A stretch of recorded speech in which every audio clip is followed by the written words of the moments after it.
The soft thud of the mail slot echoed through the quiet house.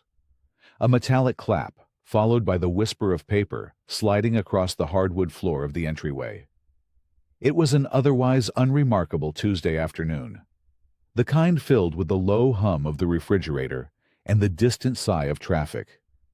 Evan Cole, an engineer who found comfort in the predictable and solace in the orderly, looked up from the schematics spread across his dining room table. He walked to the door and saw it lying there, a crisp, business-sized envelope with a green-striped border in the top left corner. The return address was printed in an authoritative serif font, Maple Creek Estates Homeowners Association, Board of Directors. Below it, a line of stark red letters spelled out the words that turned the innocuous piece of mail into a harbinger, certified mail. He picked it up. It felt heavier than a simple letter. He could see the faint outline of a perforated green receipt through the window of the envelope. His signature was required. This was not a newsletter about the upcoming potluck, or a friendly reminder about lawn maintenance. This was official. This was the declaration of war he knew was coming. He took a slow, deliberate breath, the way he did before initiating a critical system test at work. His mind, trained to see the world as a series of inputs and outputs, of actions and predictable reactions, began processing the variables. He had built a logical defense against an illogical adversary. He had collected data. He had followed the rules. But Karen Freeman did not operate on logic. She operated on power. And this envelope was her chosen weapon. He opened the door to face the mail carrier, a woman with a weary but kind face, who had delivered countless packages of electronic components to his doorstep. He signed the digital scanner, his hand perfectly steady. "Looks important," she said with a small smile. "You have no idea," Evan replied, his own smile tight and humorless. He closed the door, the deadbolt clicking home with a definitive thunk. He stood in the entryway, the certified letter in his hand, its weight now feeling immense. The quiet hum of his house suddenly felt like the silence before a storm. This letter, he knew, was not the beginning. It was the culmination of a month-long battle of wits, a battle that had started with a simple act of theft under the cover of suburban darkness. 1 month earlier, life in Maple Creek Estates was a study in beige. The houses, the fences, the meticulously manicured lawns, everything adhered to a code of pleasant, inoffensive uniformity. Evan Cole appreciated this. As a systems engineer for a major aerospace firm, his professional life was a high-stakes balancing act of complex variables and catastrophic failure points. His home life was his sanctuary of simplicity, a closed-loop system where everything had its place and function. His duplex was a model of quiet efficiency. His lawn was cut to the regulation 3 inches. His recycling was sorted with near-scientific precision, and his new Level 2 EV charger, a sleek black unit mounted discreetly on the side of his garage, was the epitome of his ethos. He had spent a weekend installing it himself, but not before pulling the city permit, studying the National Electrical Code, and crucially consulting his property's official plat map to ensure the location was unambiguously within his private lot line, far from any common area or utility easement. He had even, out of an abundance of caution, reviewed the thick binder of the HOA's covenants, conditions and restrictions CC&Rs, while looking up the regulations for installing a new satellite dish. He'd found himself idly leafing through the architectural section with a yellow highlighter. He'd marked 2 clauses that seemed potentially relevant to any future projects. The first was FERBR 7.3 unapproved architectural modifications, a broad, catch-all rule against any exterior change not pre-approved by the Architectural Control Committee. The second, buried deeper in the document, was FERBR 9.5 utility and security enclosures, which provided specific exemptions for boxes, housings, and enclosures necessary for the safe and secure operation of residential utilities. At the time, it was just an academic exercise in understanding the system. He had no idea those two highlighted paragraphs would soon become the central pillars of his defense. His system worked. His life made sense. And then Karen Freeman was elected HOA president. Karen was a force of nature, a whirlwind of perfectly coiffed blonde hair, expensive athleisure wear, and unwavering self-regard.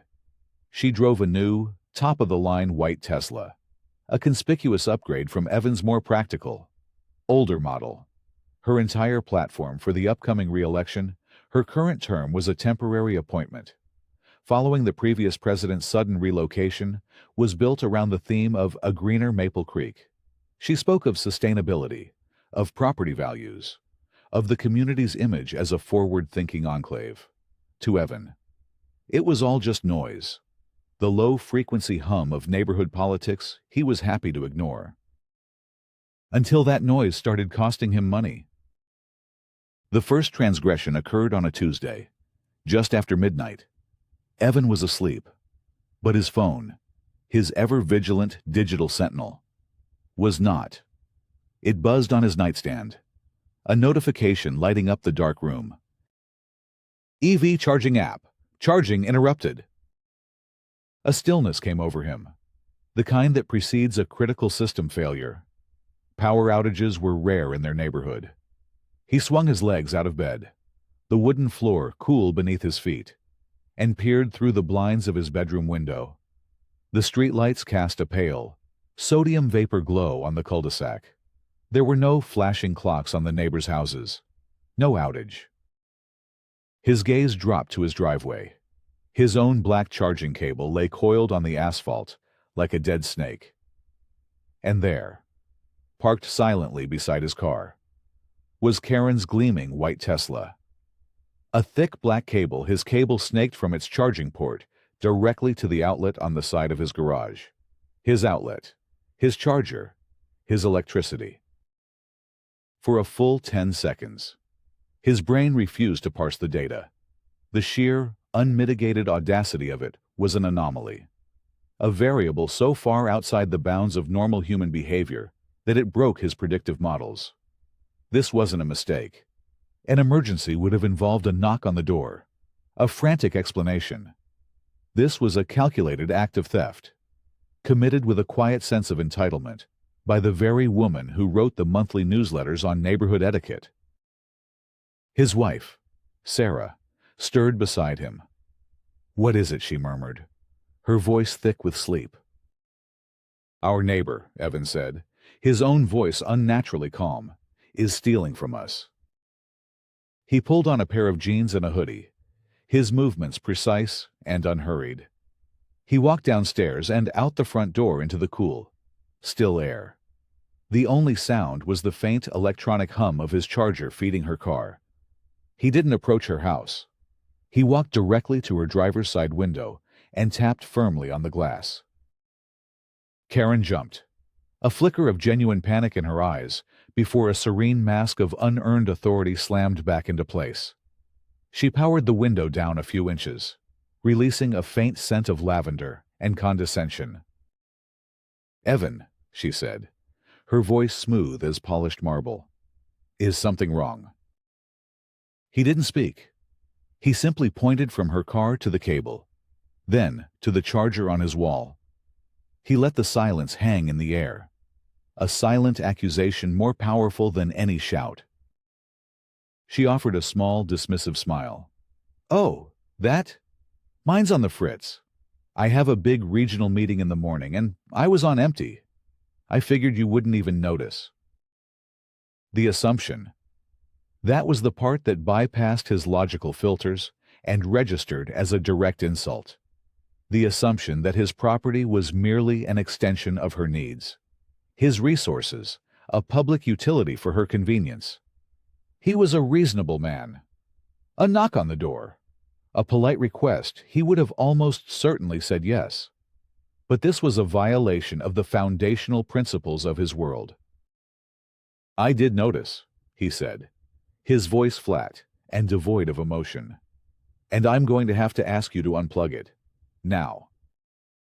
He walked over to the charger, pressed the release button on the handle, and pulled it from her car with a decisive thunk. The humming stopped. The silence felt heavy, accusatory. She watched him, her eyes narrowing into tiny slits of indignation. "Evan, I'm surprised at this reaction," she said, her tone shifting into one of gentle chiding, as if he were the one committing a social faux pas. "This is what neighbors do. Unplugging my car in the middle of the night to charge yours isn't being neighborly." "Karen, it's theft," he replied, coiling the cable with practiced efficiency and hanging it back on its hook. "My charger is for my car. Please don't use it again." He gave her a curt nod, turned his back on her, and walked to his front door without waiting for a reply. He could feel her glare burning into his back, a palpable wave of impotent fury. He stepped inside and locked the door behind him. Sarah was waiting in the kitchen, a mug of tea in her hands. "How did it go?" "It went," he said, leaning against the counter. "But it's not over." They both knew it. People like Karen Freeman didn't learn from correction. They learned only from consequences. And Evan, the systems engineer, was already designing a system to deliver them. The following weekend, Evan's garage transformed from a tidy space for tools and cars into a low-voltage laboratory. His initial confrontation with Karen had solved the immediate problem, but he knew it was a temporary fix. A lock on the charger handle was a deterrent for an opportunist, not for someone with Karen's brand of profound entitlement. A simple defense was inadequate. He needed a system that didn't just block her, but that would meticulously document her every move. "You can't just let it go," Sarah had said over coffee the morning after, stirring her latte with more force than necessary. She was his emotional anchor, the one who saw the human element while he was busy analyzing mechanics. People like that. They see a polite warning as weakness. She thinks she's entitled not just to your electricity, but to getting away with it. He knew she was right. A more robust lock wouldn't address the root cause, Karen's arrogance. He needed a solution that would use that arrogance against her. His first move was not theatrical. It was defensive and data-driven. He wasn't building a prank. He was building a case file. He bought a sturdy, weatherproof steel enclosure designed for outdoor electrical junctions, the kind of anonymous gray box that disappears into the side of a building. He mounted it securely over his charger, creating a formidable-looking shell. Inside, the real work began, with the help of a friend from his university days, an electronics wizard who delighted in such projects. He re-engineered the charger's control circuit. The charging cable that would be accessible to the outside world was no longer wired directly to the 240-volt circuit. Instead, it was rerouted through a custom-built load diverter controlled by a small Raspberry Pi computer. The system was elegant in its deception. When someone Karen plugged the handle into her car, the Raspberry Pi would detect the connection. It would send a tiny pilot signal to her car's computer, just enough to trick it into thinking a successful charging session had begun. The little green light on her dashboard would turn on. Her app would report charging in progress. But no significant power would flow to her vehicle. Instead, the Raspberry Pi would send a signal to Evan's own home battery backup system, his Powerwall, instructing it to begin drawing power from the grid at a rate of 7.2 kilowatts, the exact speed her car would have been charging at. Simultaneously, the Raspberry Pi would log everything: the precise timestamp of the connection, the duration, and the amount of power being diverted into his own battery. The data would be uploaded every minute to a secure cloud server. He would have an undeniable, second-by-second record of every transgression. She wouldn't just be caught. She would be generating the evidence herself, kilowatt by kilowatt. She would be paying, unknowingly, to fill his battery while hers remained empty. He installed a new, high-definition security camera, tucked discreetly under the eave of his roof, its wide-angle lens providing a perfect, unobstructed view of the enclosure and his driveway.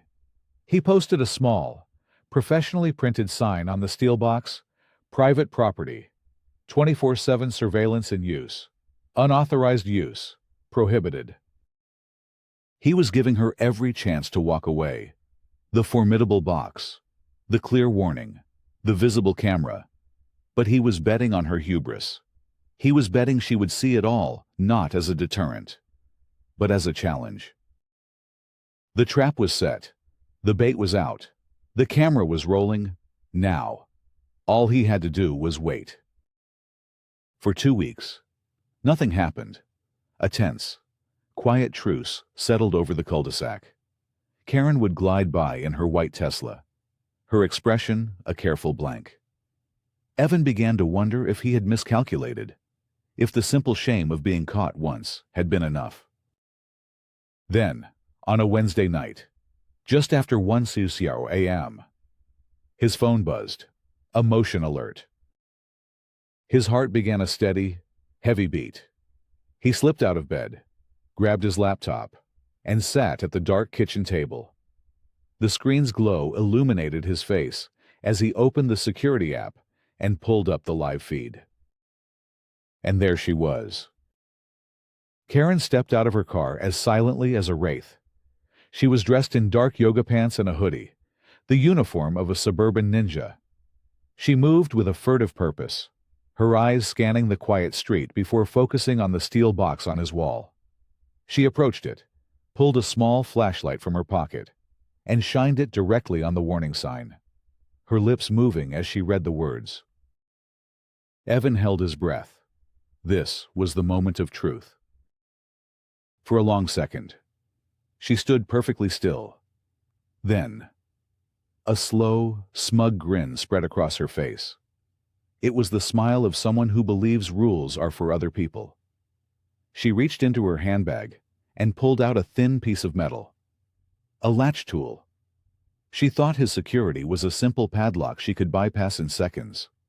The lock on the outside of the box was, of course, a cheap dummy he'd bought for $10 at the hardware store. It was bait. With a soft click, the dummy padlock sprang open. Her smug grin widened. She had defeated his pathetic attempt at security. She swung the heavy steel door open, grabbed the charger handle, and plugged it into her car with a satisfying thunk. The light on her charging port blinked, then turned solid green. She closed the box, clicked the useless padlock shut, and walked back to her car with the swagger of a master thief. She didn't drive away. She simply got in, reclined her seat, and began scrolling through her phone, presumably waiting an hour or two before slipping home, leaving the car to charge overnight. The moment she plugged in, Evan switched from the camera feed to his data log, the screen filled with lines of code and numbers that made his heart sing. 1:17:32. Connection. Detected vehicle, handshake. OK. 1:17:33. Power. Divert protocol initiated. 1:17:34. Home battery charge. Rate 7.2 kW. 1:17:34. Vehicle draw rate 0.01 kW. It worked. It worked perfectly. She hadn't just fallen for the trap. She had swan dived into it, convinced of her own cleverness. He saved the video clip, naming it Karen Theft J1.mp4ds. He took a screenshot of the data log. This was receipt number 1. For the next 4 nights, the pattern repeated. Just after midnight, she would plug in, leaving her car tethered for hours. Each time, his cameras recorded her. Each time, his data logger dutifully tracked the kilowatts she was gifting his home battery. His Powerwall had never been so consistently full. The evidence was piling up into a beautiful, undeniable mountain. But as he watched her smug routine through the camera's cold eye, he realized something was missing. The system was technically perfect, but emotionally unsatisfying. She was being fooled, but she wasn't aware she was being fooled. Her arrogance remained intact.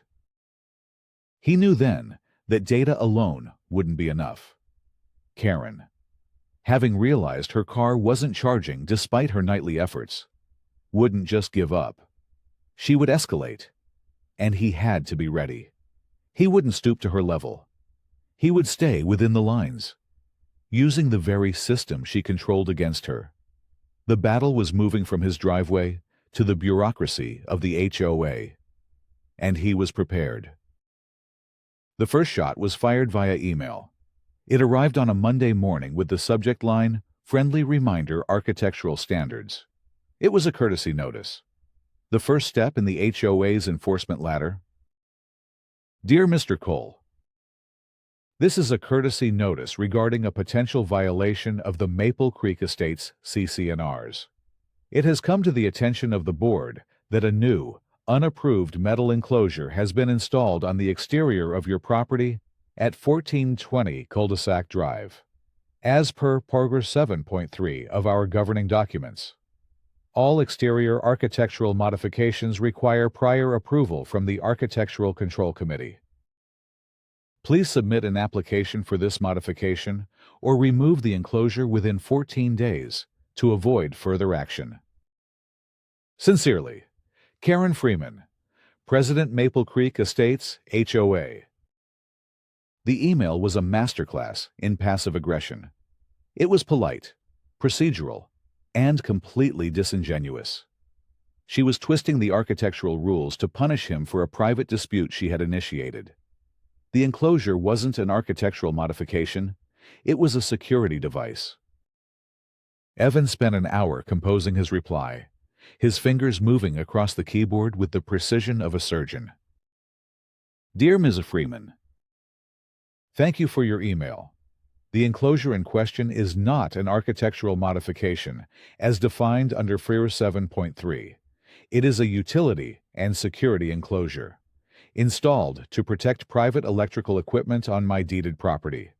As such, it falls under the exemption provided in FREER 9.5 utility and security enclosures. No further action is required on my part. The enclosure will remain. Regards, Evan Cole. He hit send. The ball was back in her court. He knew this polite exchange of bylaw citations was just the opening salvo. A formal violation notice would be next. The system, slow and bureaucratic, was grinding into motion. While he waited for her next move, Evan felt a growing unease. He was fighting a battle of paperwork, but Karen was the master of that domain. The stress began to seep into the edges of his life. At work, he found his focus drifting during critical design meetings. The complex equations of orbital mechanics felt simpler than the irrational calculus of his neighbor's vendetta. Are you sure a binder full of evidence is the right response? Sarah asked one evening, her brow furrowed with concern. They were sitting on the couch, the television playing unnoticed. We're playing chess, Evan, and she just flipped the board over. She's not playing by the rules. That's why I have to, he insisted, though a sliver of doubt had begun to form. If I break the rules, I become her. The system has to work. The facts have to matter. I hope you're right, she said, her voice soft. The next escalation arrived a week later. Not by email, but by certified mail. It was the formal notice of violation, the document he had signed for at his front door. It cited FREER 7.3 again, ignoring his reference to FREER 9.5 completely. It announced that a fine of $50 per day would be levied against his account if the unapproved structure was not removed within 7 days. Attached to the violation was a notice of hearing. He was being summoned to appear before the HOA board in 3 weeks' time to plead his case. The conflict was no longer deniable. The stakes were now official escalating fines and, if left unpaid, the threat of a lien against his property. This was the midpoint. The moment the battle shifted from a private war of attrition to a public showdown. As he stared at the hearing notice, another piece of the puzzle was clicking into place. The day before, he'd had coffee with George Henderson, a retired city building inspector who lived 2 streets over. George was a quiet, observant man with an encyclopedic knowledge of municipal codes. Evan had explained the situation, focusing on Karen's flimsy excuse about her charger being on the fritz. George had taken a slow sip of his coffee. On the fritz. He'd mused. If it was a real electrical issue, there'd be a repair permit pulled with the city. High voltage stuff like that. You can't just have a handyman fiddle with it. It's a huge liability. Why don't you check the city's public records portal? See if any permits have been issued for her address in the last year. That afternoon, Evan had spent 20 minutes on the city's clunky website. He searched Karen's address for any and all building, electrical, and mechanical permits. The result? Nothing. No permit for the initial installation. No permit for any repairs. The story's key secret was revealed. Her charger wasn't on the fritz. Her charger was an illegal, uninspected installation. That was why she couldn't get it fixed through official channels. That was the source of her desperation. She had cut a corner to bolster her green leader image, and now it had backfired, leaving her with a non-functional status symbol and a desperate need for a charge. Her entire campaign was predicated on a lie, and the evidence was a matter of public record. This was the weapon he needed. Her motive was no longer a mystery. It was leverage. With the hearing date set, Karen escalated to social pressure. Evan started noticing the subtle shifts in the neighborhood's social tectonic plates.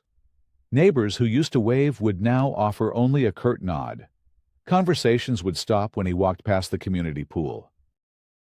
He learned through the grapevine from Martha, a quiet, respected neighbor who was running against Karen in the upcoming election, that Karen was spinning a narrative. She was casting Evan as a difficult, unneighborly troublemaker who was lowering property values with his ugly metal box. She was the victim, and he was the aggressor who refused to abide by the community's aesthetic standards. He felt a profound sense of isolation.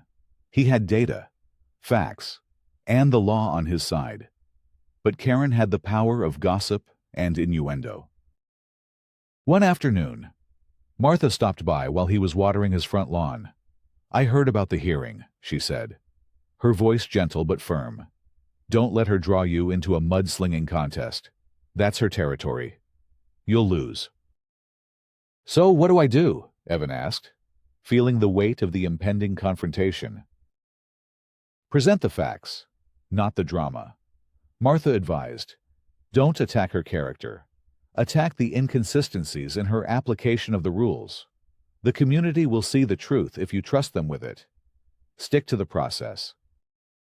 Her words solidified his resolve. He would not get emotional. He would be an engineer. He would build his case, piece by meticulous piece. His next step was a formal request, sent via email to the HOA's management company, for the minutes of the last 6 board meetings. It was his right as a homeowner. The PDF file arrived 2 days later. He scrolled through them, page after page of tedious discussions about landscaping contracts and holiday decoration policies. Then he saw it, in the minutes from a meeting 3 months prior. Under the agenda item, Electrical and Safety Compliance, was a large, blacked-out rectangle. The entire section had been redacted. His pulse quickened. A redaction like that was unusual. It suggested a sensitive legal or personnel issue, given the timing and the topic. He could make an educated guess. This, he suspected, was the record of the board's first discussion of Karen's unpermitted charger. They knew. The board knew she had an illegal installation, long before she ever started stealing his electricity. They had discussed it, and then they had buried it. This wasn't just Karen's abuse of power. It was a cover-up. He printed the redacted page. It would be the final, devastating exhibit in his presentation. One evening, while working late in his garage, preparing his evidence binders, he heard voices from Karen's driveway. She was on the phone. Her voice, a low, panicked hiss that carried in the still night air. "No, you don't understand. Rick," she was saying, her tone stripped of its usual serene authority.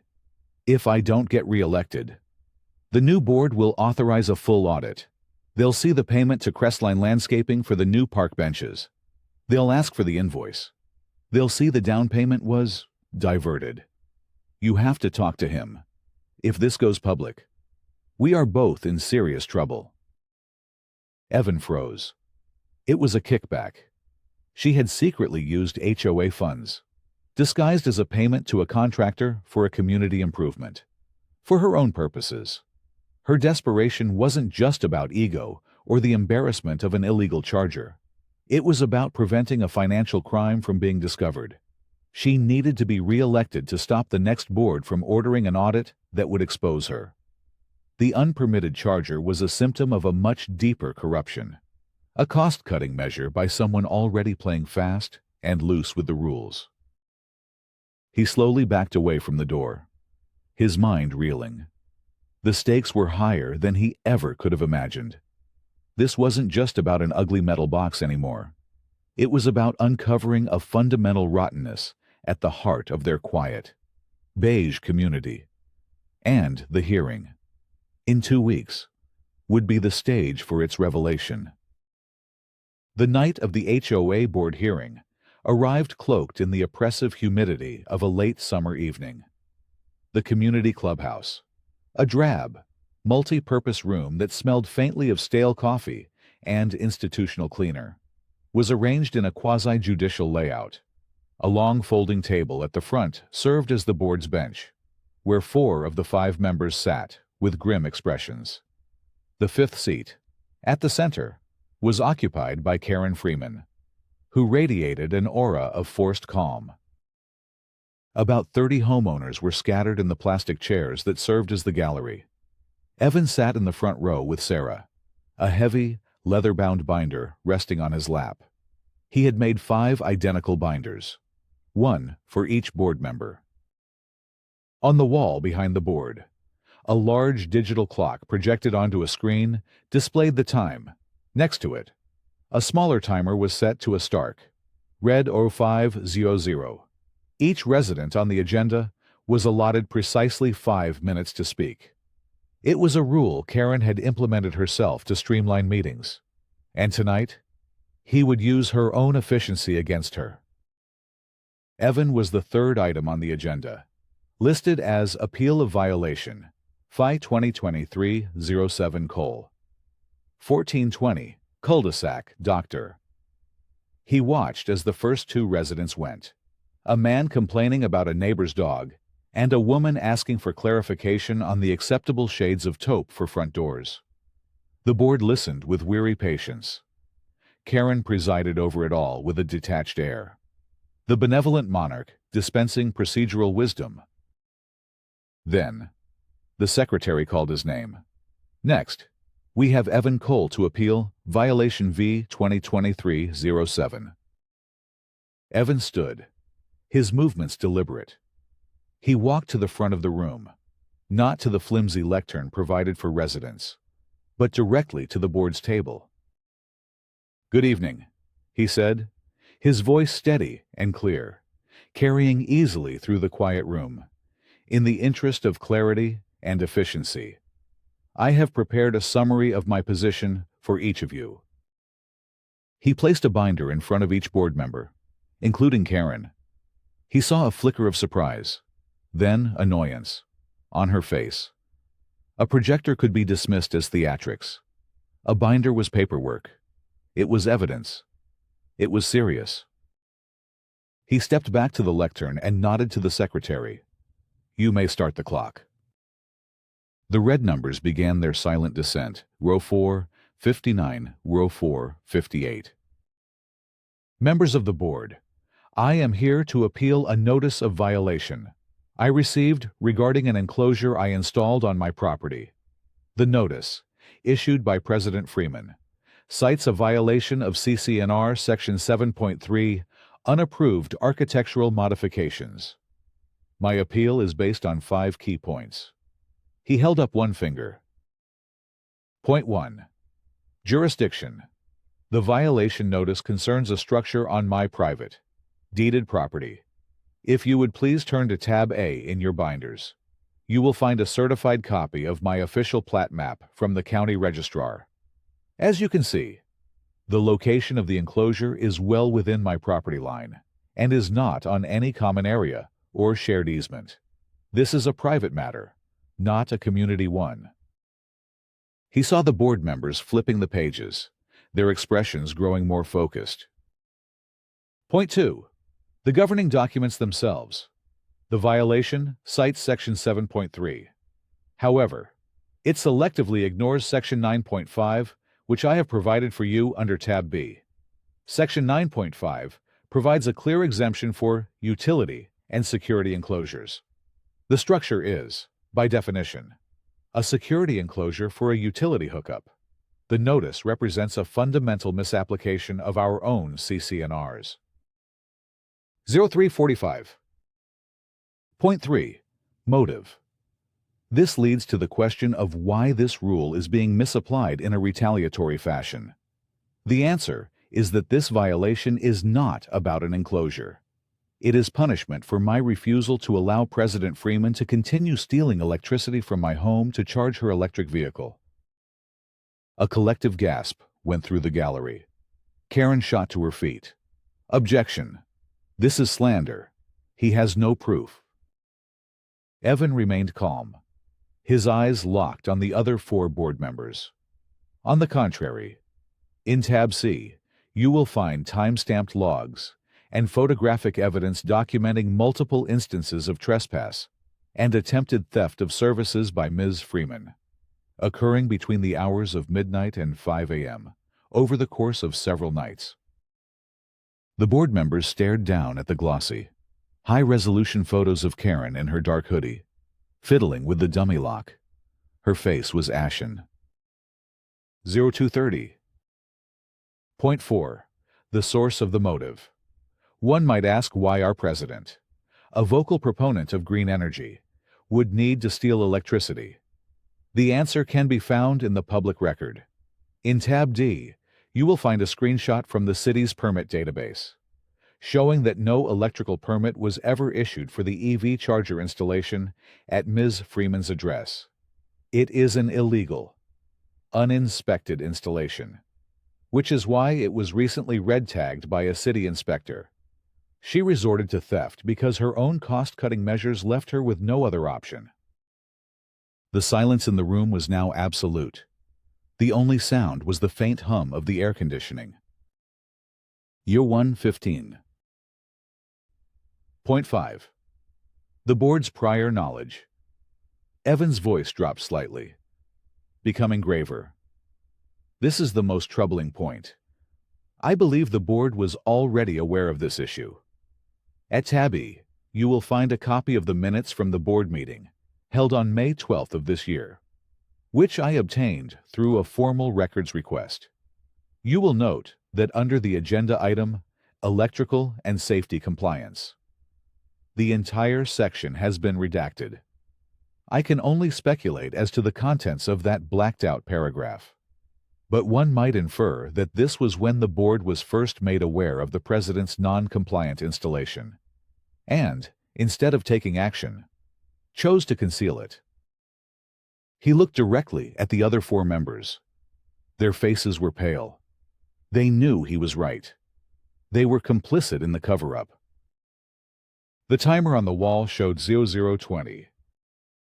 In conclusion, Evan said, his voice resonating with quiet authority. This is not a violation.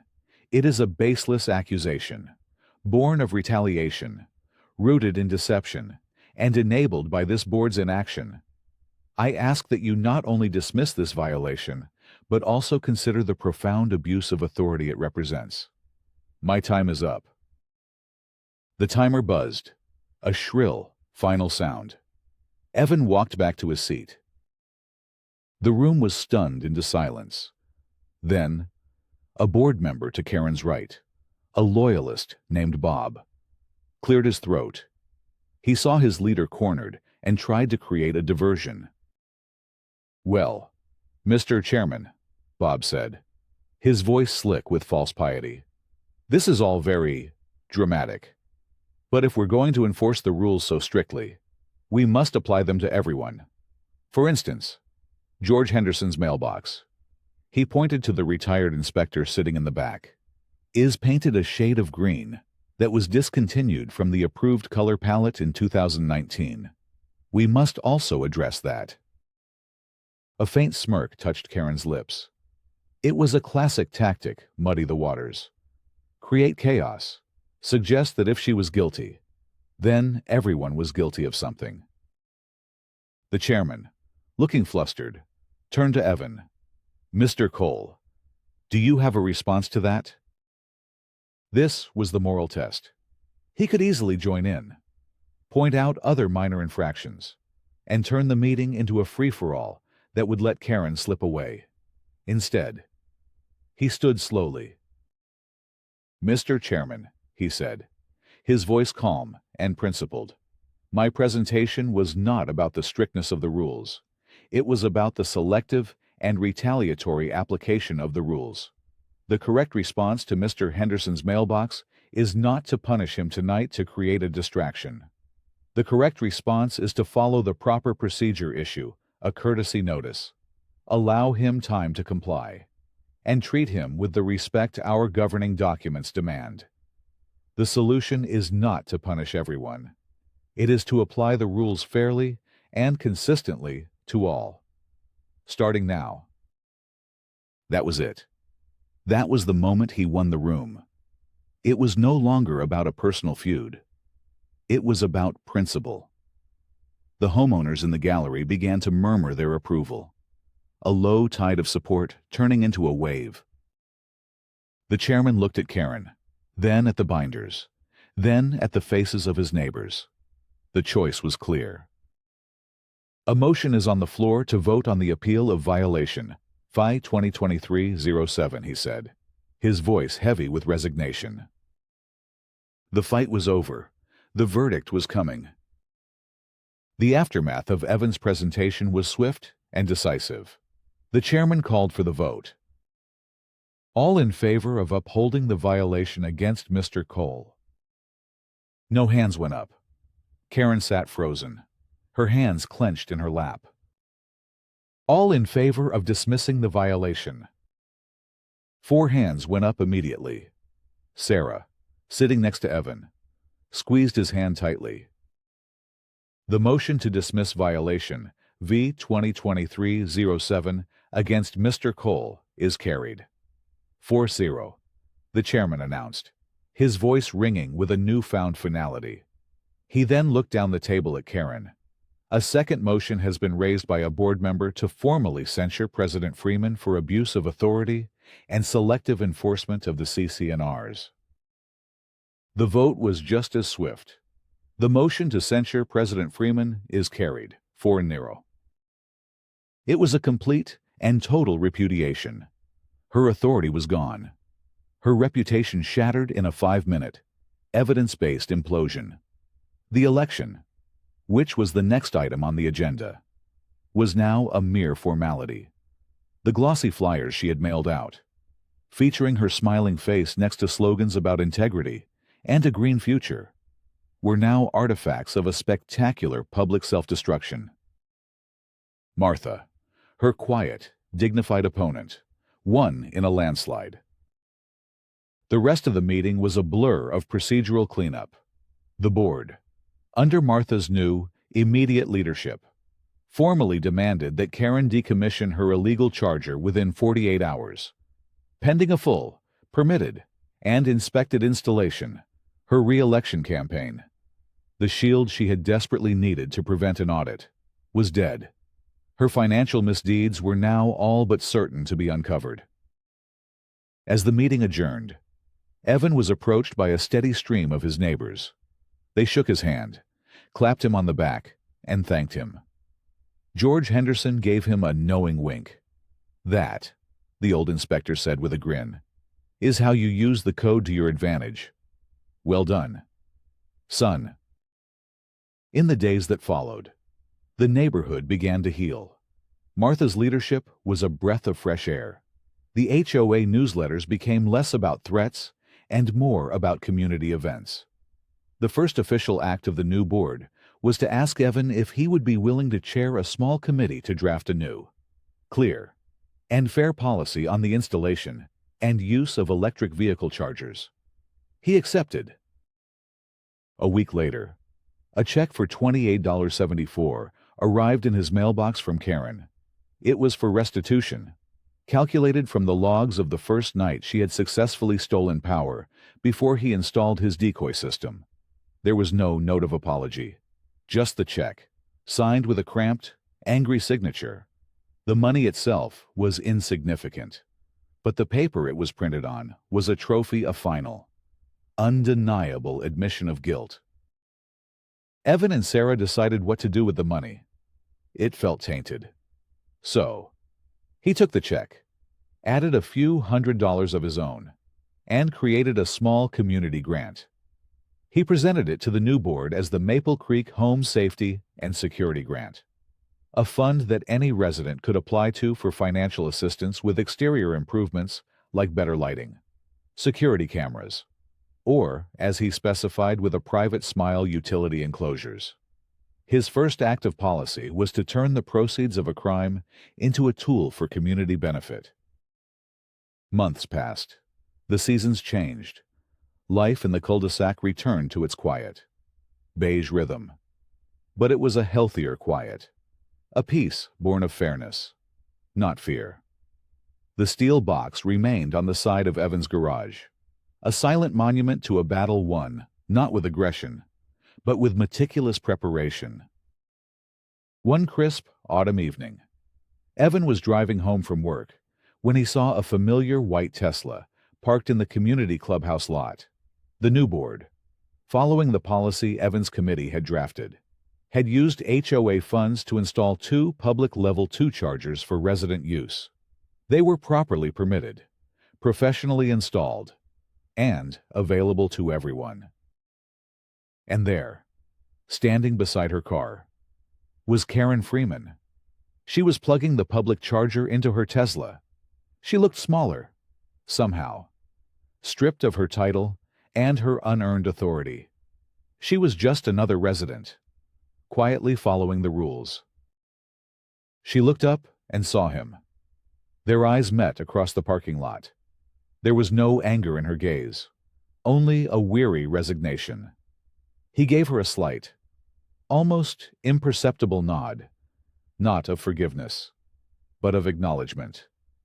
The system had been tested, and the system had held. He pulled into his driveway, the garage door rumbling open. He got out of his car, plugged his own charger in, and heard the familiar, satisfying hum of electricity flowing unimpeded. He had protected his home. He had defended his principles. And, in doing so, he had helped restore a small piece of the world to a more logical, more just state of being.